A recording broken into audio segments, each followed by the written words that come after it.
I want you to ask yourself this question. What kind of country would America be if everyone in it were just like me? No, not me, you.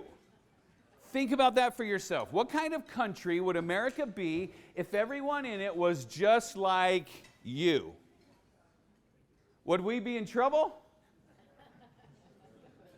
What kind of state would Utah be if everyone in it was just like me? What kind of city would your city be if everyone in it was just like me?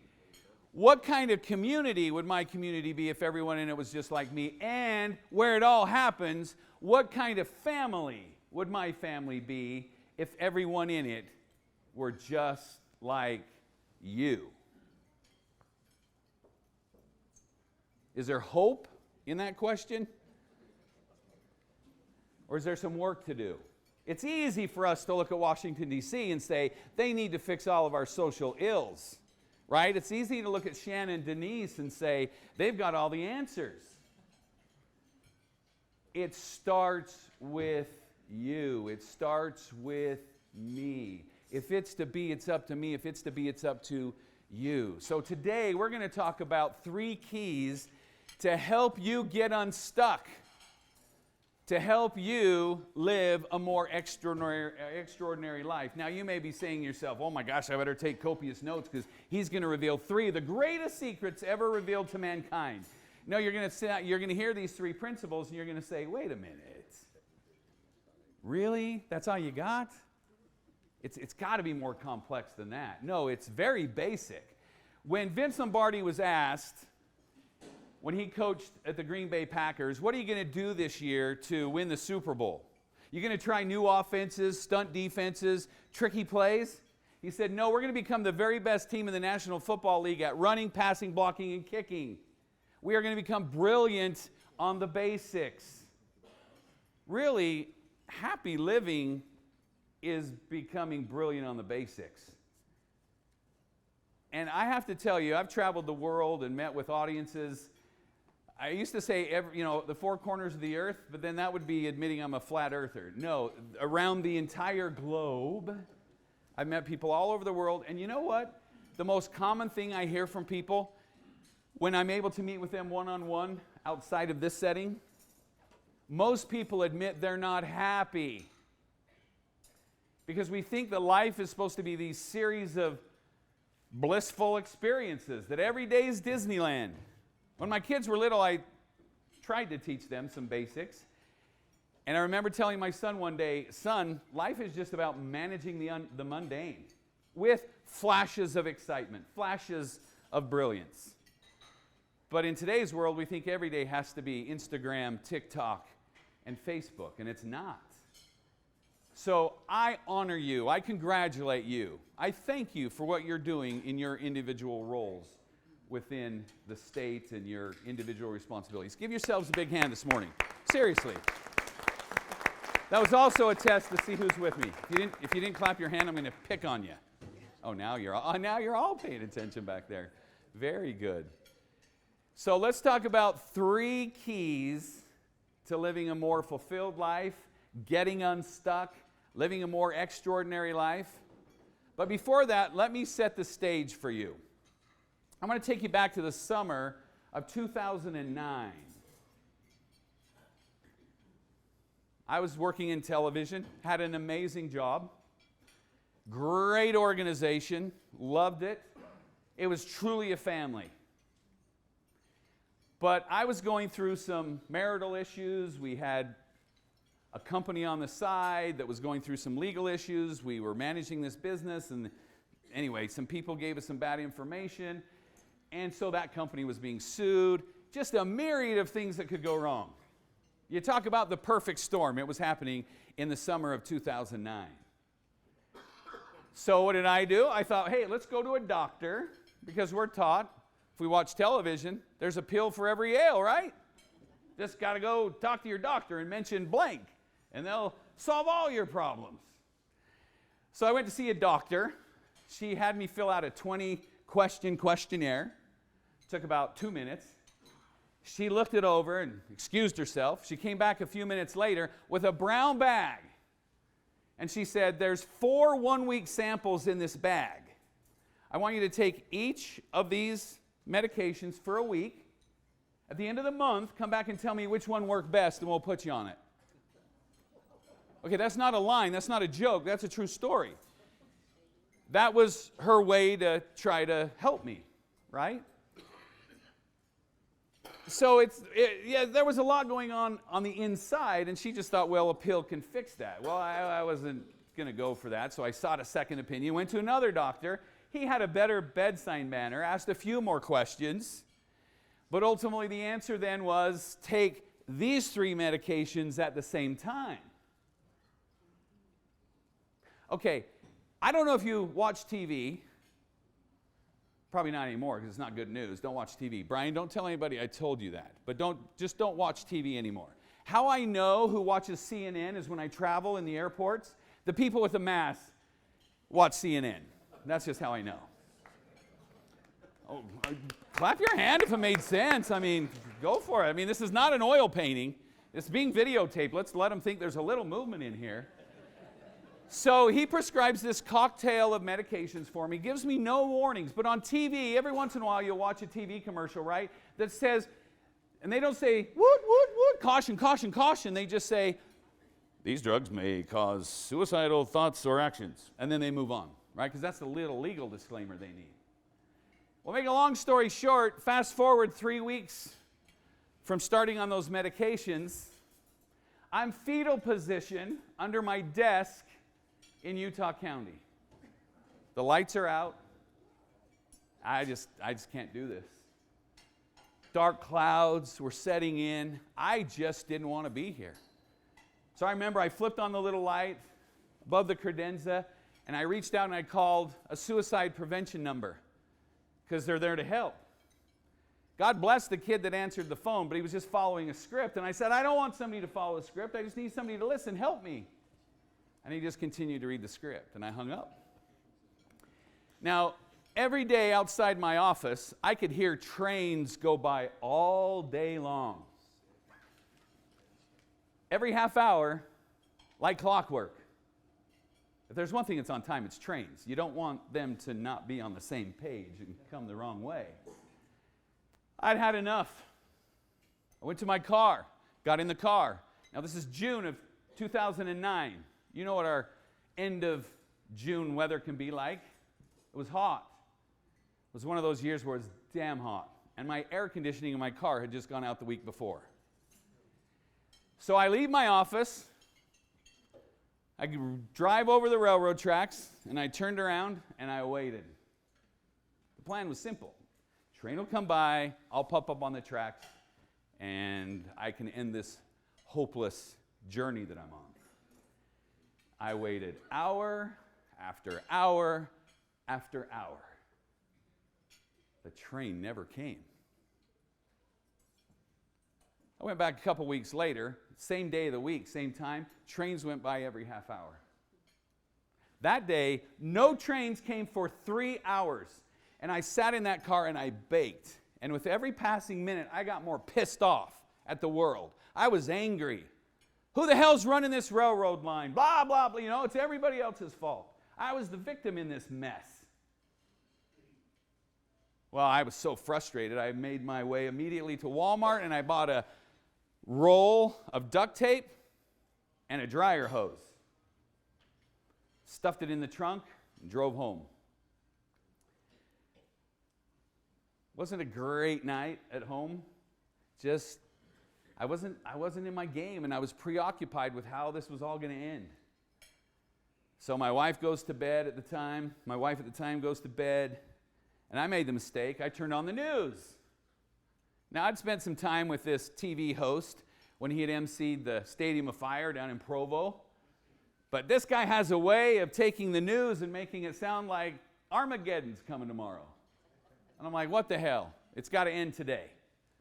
So I remember I turned off the TV and I went out to the garage, popped the trunk, took out that dryer hose, took out that duct tape, and I sealed up that car tighter than a drum. I took the dryer hose from the exhaust into the back window on the driver's side, took duct tape. I mean, this was going to be foolproof. That car was not going to leak one iota. 1 iota, because this had to happen fast. Now, to make sure this was a foolproof plan, I figured if I get in the car, anybody ever seen a man called Otto? Yeah. Seen that movie? Okay, so when people say, Coz, you got to go see that movie actually has more meaning to me. When I saw that movie for the first time and he's sitting in the car and it's filling with gas, my fear was I'd give up then because I'd start choking. So after my wife at the time went to bed, I had been prescribed over the previous 10 years a warehouse of different sleeping pills. But I wouldn't take them because they just didn't work. I literally had a stockpile. So I took 2 big handfuls of all the different sleeping pills and put them in my pocket. I went back out to the car. It's about midnight. Before I got in the car, I stood out in front of the garage, and there were a couple teenagers playing in the street under the street light, and I looked at the moon, and this was it. I was going to jump. I was going to do it. Got in the car. Didn't think to bring a bottle of water. Got in the car, turned on the dome light, and I choked down those boxes of chalk. I mean, that's what it was like. I had no water, and I'm just choking down these pills until I'd taken them all. Turned off the dome light, sat back, turned on the ignition, and faded into black. I had done it. I jumped. I had a foolproof plan. If the asphyxiation didn't kill me, maybe the drugs would. But really the plan was just the drugs were going to put me out long enough so the asphyxiation could do the job. Foolproof plan, right? It obviously didn't work. Now there are some who'll say, gosh dang it, I wish it would have. And there's others that say, God bless you, I'm glad it didn't because you found your mission. You're on a whole different path. I woke up. Next thing I remember, I wake up, I'm kind of out of it. They'd pump me and, try to get all the chemicals out, but it took about a day for me to wake up and remember it. But I'm in the American Fork Hospital emergency room, and all I can hear is the beep, beep, beep. I remember my eyes kind of fluttering like a butterfly wing, trying to get a grasp of where I was. And then when I recognized and realized where I was, talk about guilt and shame. I couldn't even do this right. Are you kidding me? I failed at this?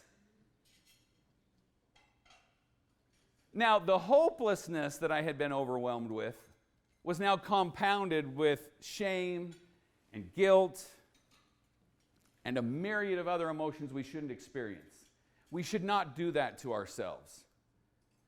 Now, imagine if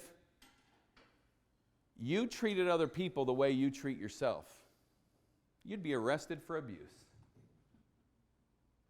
You would. You are harder and meaner and the biggest bully. I hear bullying stories. You know who's the biggest bully in your life? You are. So in a loving way today, I'm going to say, stop it. That's 90% of your problems, is that self-talk, that internal dialogue that says you're freaking not enough. That is the greatest lie ever told by society, is that you're not enough and you're not worthy. You are worthy. I don't care if you've made mistakes. You're still worthy for all of life's greatest blessings. So don't let some man or woman tell you you're not worthy of life's greatest blessings. I want to say the BS word, but it's being recorded and, But it's BS. That's the greatest lie ever told to you, is you're not enough, you're not worthy of life's greatest blessings. So stop it. Well, I should have known. But here I am, I'm laying in bed, and as I slowly come to, I asked the nurse, I said, what day is it? She says, it's June 23rd. And I'm like, June 23rd. Oh no. June 23rd? That means tomorrow's June 24th. I can do math. Tomorrow's June 24th. You're all saying, yeah, we're accountants. We get it, buddy. Don't do the math for us.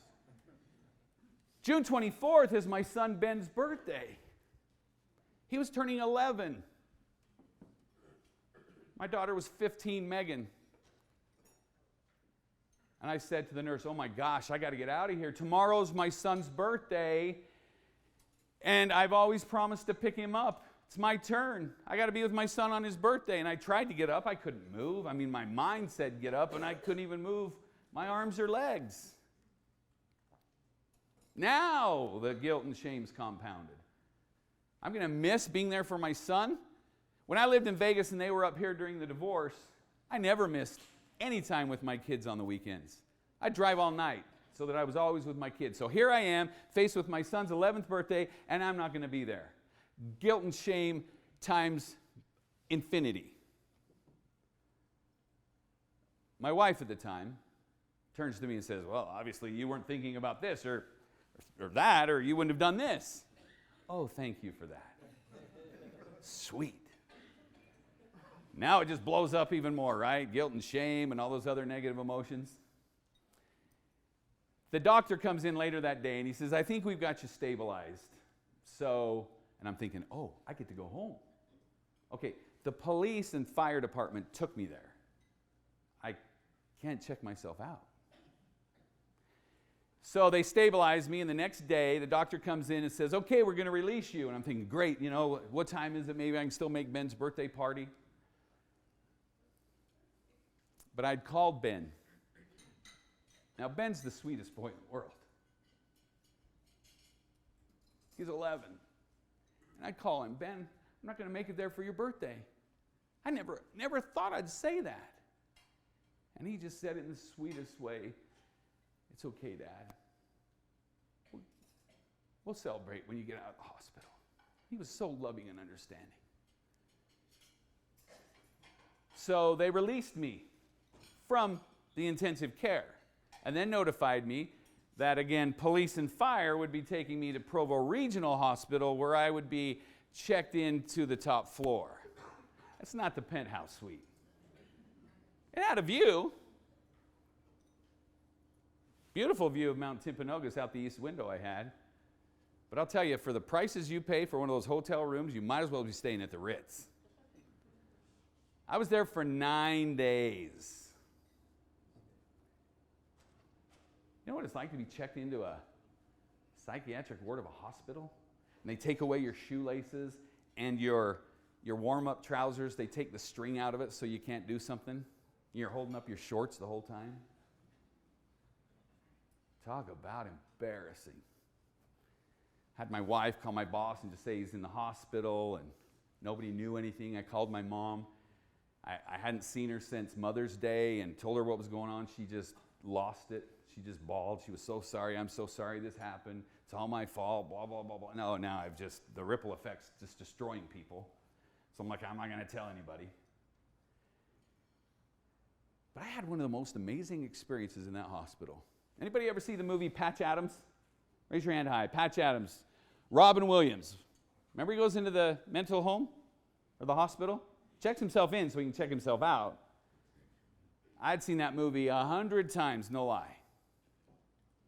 As a professional entertainer, I had learned to be funny, not just for the audience, but it was my best medicine. So I thought, I have two choices here.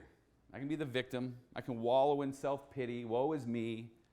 That damn victim speak that we get in our heads. You're not a victim, so stop that. Whatever you've been through, we've all been through other stuff. Because there's too many people dying of suicide because of the medication. So just a voice of advocacy here. Know what the hell you're taking. So I had a wonderful experience. I served the nurses. I served the doctors. I'd go into group and we'd be laughing. We'd be playing. It was a great experience. Once I made that choice that I was going to be happy again and that I could do this.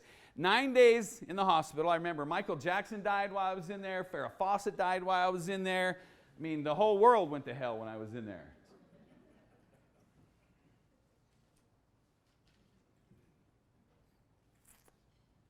But I remember I got out. It was a Friday. We had to go across the street to the drugstore to get the right prescription, just one. And while I was there, I got a call from Life Alert. Your mother's fallen in. She can't get up. I'm going to go through the series of experiences over the next few days, but I ended up going to work on Monday, made my way through the day. On that Tuesday, I'm in Salt Lake City for our big sales meeting that we'd have for the whole state to come together. and we have our meeting, and after the meeting, I've been gone for 2 weeks now. Said a word to no one, other than my boss knew I was in the hospital. Didn't know why. The regional vice president, who also officed in that office, who was over in New Mexico, Colorado, and Utah, was there in the meeting. And after the meeting, he said to me, "Hey, can you come to my office? I need to talk to you." Okay, that's never a good thing. I'm that kid. I hated going to the vice principal's office. I went there too often. Sits down. Okay, this is a pretty boy quarterback from BYU. Ran the flagship station here in Salt Lake City. In everyone's eyes, the most perfect guy in the world, right? Had the looks, had the wife, the family, everything. And he just says, "So I understand you're in the hospital." "Yeah, Steve, you see, it was my heart." Blah, blah, blah, blah, blah. I lied to him. "Well, if there's anything we can do for you," I was like, "Hey, thanks for that home teaching line. Have a good day." Got up and I left. Next day, I'm getting off the freeway to my office, and my boss calls me, says, "Where are you?"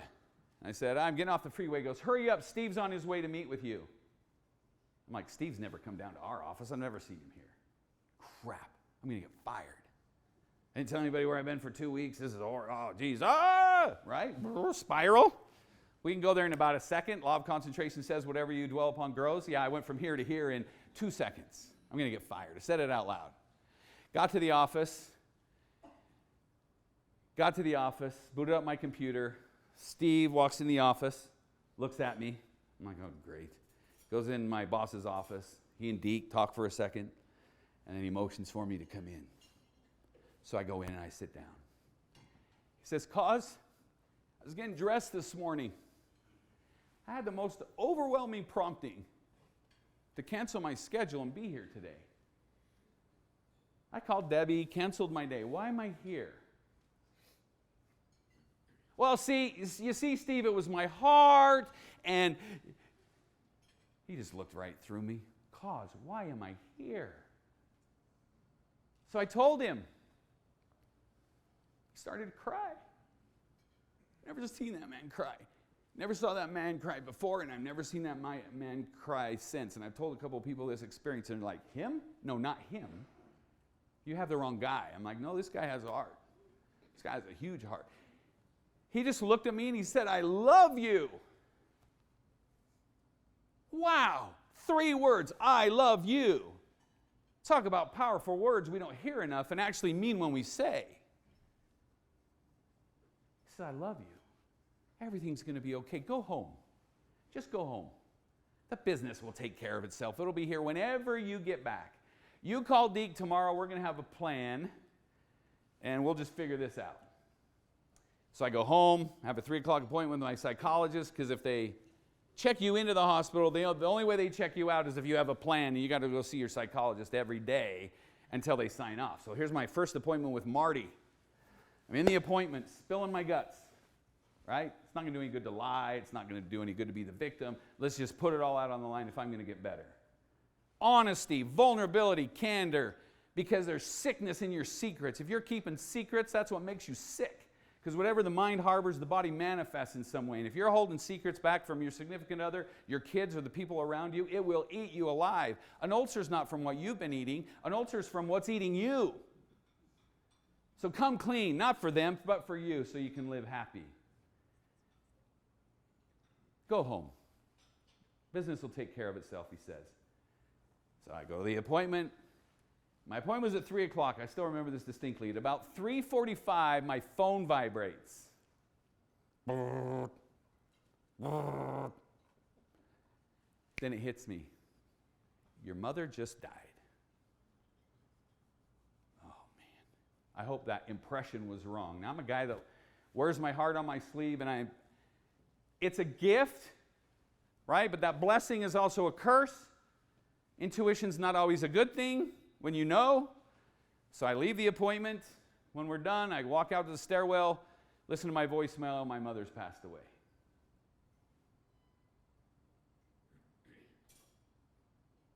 My mother was my biggest cheerleader. I'm where I am today because of my mother. When I was a young entertainer, I started when I was 13. She drove me all over the country to perform. She was my roadie. She was my transportation. She was everything to me. She was my costumer, my designer, everything. She was my rock. She just died. Morning of her funeral, I don't have a clue what I'm supposed to say. And I just stood up, and I'm told I gave one of the best talks I've ever given. I don't even know what I said, because it came from the heart. All right, so now my kids are with me for the second half of summer, because they weren't with me. They come home with me after the funeral. Megan's 15, Ben's 11. I'd taken all the stuff off the car. That's a haunting experience, walking into the garage and seeing it all still taped up and throwing it all away. So fast forward to Monday. Megan's got her learners. Let's go for a drive. The company said, take a couple months off, whatever it takes. Business will be here. Full benefits, full pay, just take care of you. I don't know if they do it today. This company gave me 3 months to get better. 3 months. Narrow word. Steve would just call me every week and say, what are you doing today? I said, I'm just working on me. Great, meet me at Neaters on Timpanogos Highway. On my way home, we're stopping. I'm stopping and we're going to share a lemonade. Every week he did that. You don't need to know what to say to people. Just be there. That's the greatest present. Just be present. Just be there for people. He was just there every week. He was the busiest man you can imagine, but he made time every Wednesday to stop and have lemonade with me. Changed my life. So now it's Monday. Kids are with me. Megan, let's go for a drive. So I get in the car, turn the key. Okay, I can fix your computer. I can't fix your car. I don't know what the hell's wrong. Lights are coming on. It's got power. Doesn't even make a noise. That can't be good. So we tow it to the local mechanic. He puts it up on the lift. Kids and I are just standing over there. I know what the exhaust is. I know where to put the gas and change the oil, but that's about it. He says, Coz, come over here. Show me what's going on. I said, what? He takes the light and he shines it up underneath the engine block, and he goes, what was going on with this car when it died? Well, I wasn't going to say, well, you see, I was offing myself. He goes, this is the strangest thing in the world. Look right up there. You see that part? That's your engine block. And that big hole in the engine block is where the piston came through and killed your engine. Then it hit me. Had that engine not died when it did, I would have. Was it 30 seconds, a minute, 2 minutes? I don't know. But had that engine not died because it threw a rod, I would not be here today. And in that instant, it came to me that I was here for a reason. And I had known that. I had traveled the world. I'd spoken to audiences. I had a mission. I knew what my mission was. But it just came clear at that time. You can share all the business principles around the world, but you know what this all comes down to is love. Our ability to give love is the great purpose of life. And that's why it was the great commandment. That's the hardest thing to do, is love somebody else. But it's kind of hard to love yourself or love somebody else if what? You don't love yourself? I can't give you, Corey, a $100 bill. I know as much as you'd like one. Yeah. I can't give it to you if I don't have one. I can't give you love, acceptance, understanding, compassion if I don't have it for myself. I can't give away what I don't have. So my mission became clearer. Have people live not for love, because that's a weird ulterior motive. I'll do this for you if you love me in return, romantically or anything else. No, you do things not for love, out of love. That's not one of the principles, so don't write that down. Just take that to heart, because we'll get started in a minute. The car died, and I didn't. I go back to work a few months later. Steve throws me in over my head, makes me in charge of all kinds of things, puts me in charge of the political campaigns and everything that was going on politically that fall. It wasn't within 2 weeks after that, I get an email from HR that said, all the subject line said was, "This is for you." I open it up, it's a job description of a brand new job for the company. I got the job. I traveled for the next 7 years, 47 weeks out of the year, working with people like you in settings like this. We changed lives. Now, I didn't share that story with them that I shared with you this morning because I didn't need to, because I was in a business setting. But I knew I was there. Steve reminded me, you're a messenger of light, and you take light wherever you go. Whether you're in a business setting or personal setting, that's your mission. And I know it. So fast forward all these years later, and I can say to you, I live an amazing life, a very blessed life.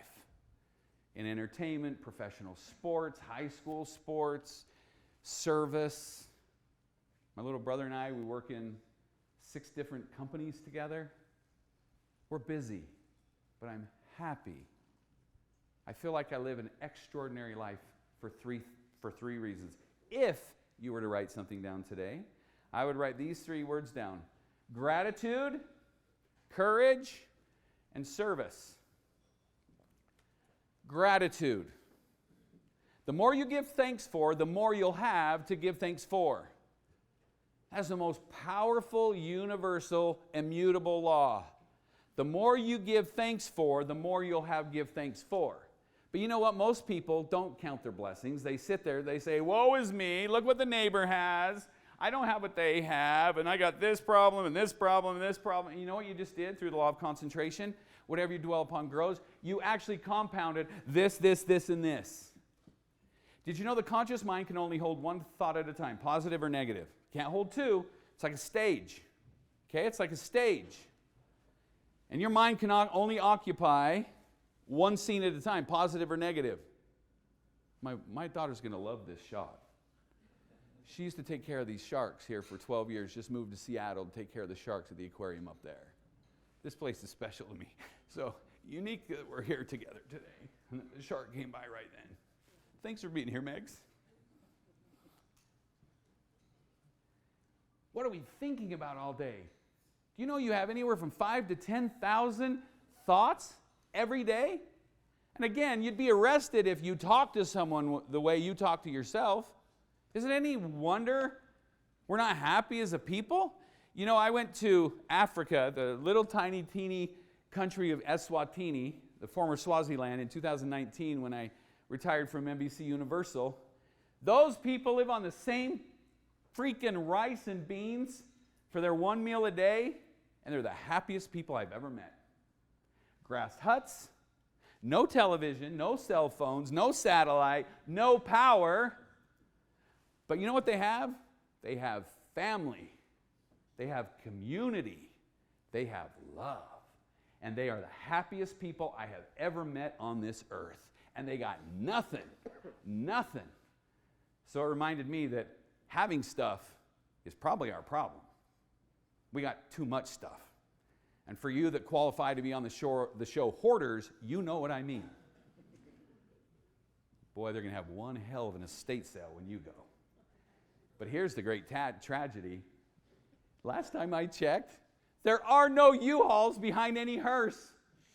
You're not taking it with you. I don't know if anybody's told you that before, but you're not taking any of that stuff with you. Spend more money on experiences, going places, spending time with people than you ever do on material things, because you're not taking it with you. All you're ever going to take are the people you lived and loved and laughed with. So gratitude, be grateful. And what's the manifestation of gratitude? It's love. I didn't even think I'd bring up that word today, because is that a word you bring up with a group of accountants, is love? Is that okay that I did? Yeah, you're probably okay. Am I okay? Yeah. Okay. I looked on the internet and there was lawyer jokes and there's accountant jokes. Stayed away from the accountant jokes. There's some funny ones out there, by the way. If you haven't Googled accountant jokes, check them out. I'm like, I know some accountants. Those are funny. Love is a frequency. Everything is a frequency. Every physical thing has energy in it. It's literally a frequency that you can measure. I have 2 tuning forks up here. Interestingly enough, I will give one little caveat to the book that you'll receive today as a gift from your board. Tell the story of how I receive a tuning fork of 528. What does it say right there, Chip? Do you need your readers? What does it say on that tuning fork right here? Right? Oh, MI 528. 528. It's a frequency.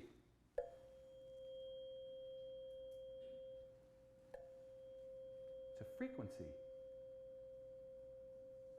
There are sound frequencies and there are light frequencies. 528 is the frequency of, not the four-letter word, love. You know why the world is in such chaos, shambles, and hatred? Because we're not on that frequency. During the riots of 2020, were we on that frequency? Is that a frequency of fear? There's actually a frequency 432 that's creativity. If you ever want to be creative and really write and do your work, put on YouTube and look up 432 creativity and go somewhere. Now, here's what's cool about frequency. If I hit that tuning fork of 528, this one's not vibrating. I'll hold it up for all of you back there in the cheap seats, Denise. Can you see those, Denise? Okay, awesome. Can she really see, Shanna? All right, just checking on you two. If this one's vibrating and I put it close to it and I take this one away, guess what's happening to this one? It's vibrating at what frequency? 528. If you take one thing from me today, it's this. You choose that frequency that you're at. Have you ever walked into a room and you're like, "Oh, this is just not comfortable. It seems dark, dreary, whatever," so it's bad energy, bad juju. You're like, "I got to get out of here." Or you're in a bad mood and you walk into a room where there's too many people like me and you're like, "Oh my gosh, I can't handle this. I'm getting out of here." You probably felt that at about 8:05 this morning, right? Because it's uncomfortable to be on another frequency. Do you know that 528 has its equivalent in light? So there's frequency 528 in sound. 528 in light is what color? Green. Green. So 528, the frequency of love, is in every growing thing. All the trees, all the grass, all the mountains, everything is 528. That's how chlorophyll works to make things grow. As long as you're green, you're growing. When you're ripe, you start to rot. Nobody wants you to know this, by the way, because there's so much research now. Back in 1939, in their infinite wisdom, the Rockefellers changed the standard tuning in America from A432, which companion is 528, to A440. So they tuned all the instruments at A440. Do you know what that did to us as a world and as a society? It dumbed us down by 95%. Listen to the song Imagine by John Lennon. It's recorded at a frequency of love. That's why that song feels a certain way. Christmas feels a different way because it's a frequency. So gratitude. Next is courage. I don't care if you're afraid of something. Do it anyway. Mark Twain said, "Do that which you fear, and the death of fear is certain." We're all afraid. But fear is nothing more than fantasized experience appearing real. We only are born with two fears, the fear of falling and the fear of loud noises. Every other fear that you have has been learned. Therefore, it can be unlearned. What are you afraid of? You afraid to speak in public? Look, when I was a kid, I couldn't lead silent prayer in a phone booth. But I had heroes and mentors who taught me, you can get up there, you can do this. You may be scared to death, but you can still do it. When you act boldly, unseen powers will come to your aid. I don't care if you're afraid. Courage doesn't mean you don't have any fear. Courage means you do it in the face of fear. So if you have a tough decision, you have a secret to reveal, you need to make a tough decision in a relationship or a job you have or whatever, and you're just afraid, bridle that energy, because it's actually good energy, and use it to propel you forward. But we're all afraid. But don't let fear paralyze you. For most people, fear is the great motivator. And the self-talk of someone motivated by fear is, I have to go to work. I have to do this for my spouse. I have to do this for my children. I have to. And there's thing which is duty. It's why people serve the way they serve, will die for medals. Napoleon said the greatest discovery of his military generation was that men would die for medals. Can't pay them enough to go off to war, but give them a medal, give them honor, give them duty, they'll die for that. Internal self-talk of somebody motivated by duty is, I ought to go to work, I ought to do this for my family, I ought to. But the highest form of motivation, that is the opposite of fear, is love. We do things for people. We do things for ourselves. We do things for the world around us because we love them. And we are on a frequency of love. When you get home tonight, go to YouTube and just type in 528 frequency, 528 hertz. And there are literally thousands of videos that you can fall asleep to that are in the frequency of 528. I promise you, you will wake up feeling different. If you get in tune with what's right and good. That's why I say, look, I made my money in television. I was in television for 30 years, but turn it off. It's destroying this country. It's destroying this generation. Be selective about what you watch. Reading is to the mind as exercise is to the body, so you should be reading more. Listen to audiobooks. Be careful about your diet. We always talk about, girth control, like I'm on.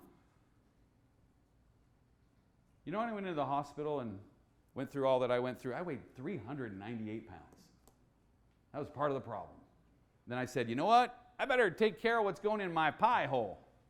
And within a year, I went from 398 to 198 by just riding a bike across the country and being focused on my diet. I'm going to tell you, we talk about that. Okay, so 70% of America is morbidly obese. That's what we can see.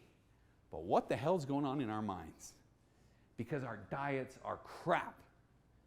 Our diets of what we consume in the media and what we read and what we watch and what we see is crap. Change your mental diet. Change what you watch. Change what you read. If you're sick and tired of being sick and tired, then go on a diet. Change what goes in the pie hole. I know I can say that, but I was there, so I can say that. But change what goes in your ears and in your eyes. That will change your life faster than anything else. But be clear about what you want and why you want it, and then take massive action. When I weighed 398 pounds, I couldn't even ride a bike down the end of the block. I was disgusted. I couldn't even get on a bike. But by the end of that summer, I rode 510 miles in 5 event days. 510 miles. Last day I did 137 miles on the bike. Only person with me was my son Ben. He just started learning to drive, and he drove what's called shag. He'd go up 40 miles up the road. I'd meet him. I started out way outside of Delta my last day, 137 miles to get back to Salt Lake. And he'd just go up 20, 30 miles. I'd meet him, refill. He'd go up 20, 30 miles. I'd go up. I got home. You'd think you'd be elated. 137 miles, 510 miles in 5 days. Woohoo! I was bummed. I said, what was I capable of? Why don't I do more things like this? I was limited by this, what was between my ears. So don't use fear as an excuse anymore. Remember, excuses don't change performance, so don't give any. Because discipline weighs, bless you, discipline weighs ounces, regret weighs tons. Ugh. Woulda, coulda, shoulda. Nasty words. Don't live a woulda, coulda, shoulda life. Figure out what you want to be, have, and do, and go get it. And don't let anybody get in your way. It's amazing. The world will get out of your way for the person who knows what they want. When we stop making excuses and take massive action. And then the last little principle is service. You know what's wrong with America? We don't serve anymore. We don't even tip the people who serve us. My little brother and I, this is not of ourselves, but when we go places, we tip handsomely. And you know what? It comes back tenfold. Somebody takes good care of us, we take good care of them. And it's amazing how it comes back to us tenfold. So do you know who the recipient of all the blessings are when you serve? You are. A few years ago, I learned that I suck at receiving. I'm a great giver, but I suck at receiving. I was damning people from getting the blessings of being able to give to me because I wouldn't receive.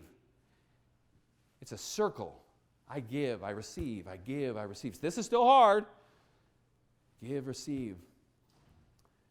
When I gave Dana her bracelet, she held out her hand. I said, give me your left hand. So she held out her left hand, and I put the bracelet on her. I said, because we receive on our left side, that's where our heart is. And then we give this way. It's a circular motion.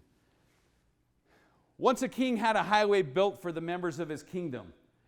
After it was completed, but before it was open, he decided to have a great contest. And the contest was to see who could travel the king's highway very best. Well, on the day of the contest, the entire kingdom showed up. I mean, women had new hairdos, they brought fine food, some young men even showed up in track clothes and they ran along the new highway.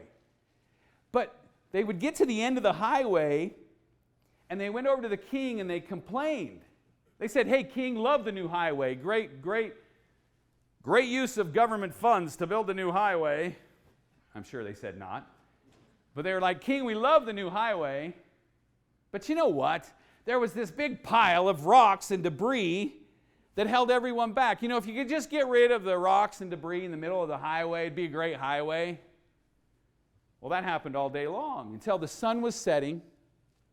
The last lone traveler completed the king's highway, and he walked over to the king.